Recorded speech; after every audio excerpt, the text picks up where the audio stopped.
Long lines at corporate job fairs illustrates just how many Americans are looking for work.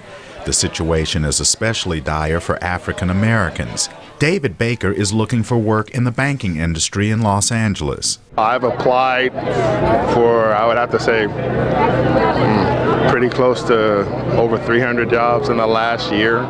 The U.S. Labor Department says the nation's unemployment rate remains unchanged at 9.1%, but the jobless figure for African Americans is nearly double at 16.7%, the highest it's been since 1984. Heidi Scherholz is an economist with the Economic Policy Institute in Washington. So what we're seeing now with the black unemployment rate is actually what we would expect given the overall state of weakness in the labor market. What we're experiencing here is just a profound lack of jobs across the board, and that hits racial and ethnic minorities harder. Some African American job seekers say even in sectors that are hiring, like healthcare, the competition is fierce. While I was in school, I thought it would have been easier. As soon as I get out, I'll get a job, because nurses, we have shortage of nurses all over, but it's been difficult. I mean, since December, I've been looking. Our economy has to grow faster. We have to create more jobs, and we have to do it faster.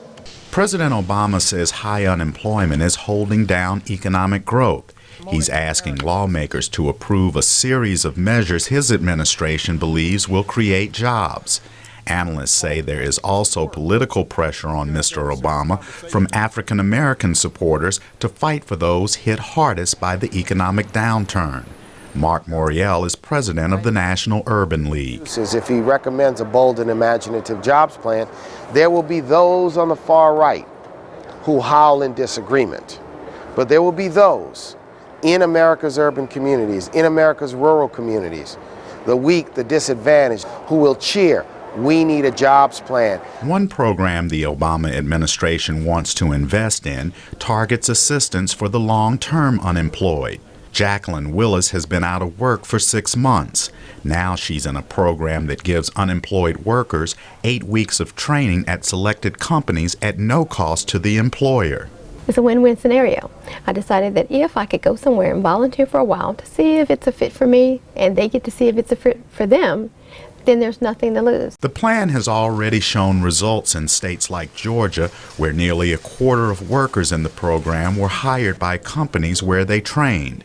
60% of those in the program found work elsewhere. Scherholz says direct government hiring programs are needed in African American and other minority communities.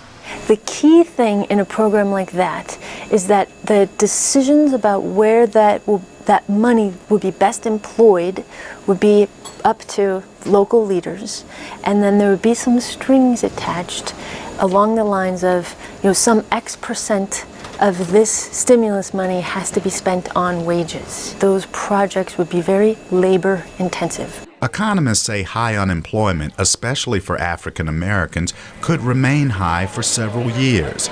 Community leaders are hopeful that some type of government plan can provide faster relief for millions looking for work now. Chris Simpkins, VOA News, Washington.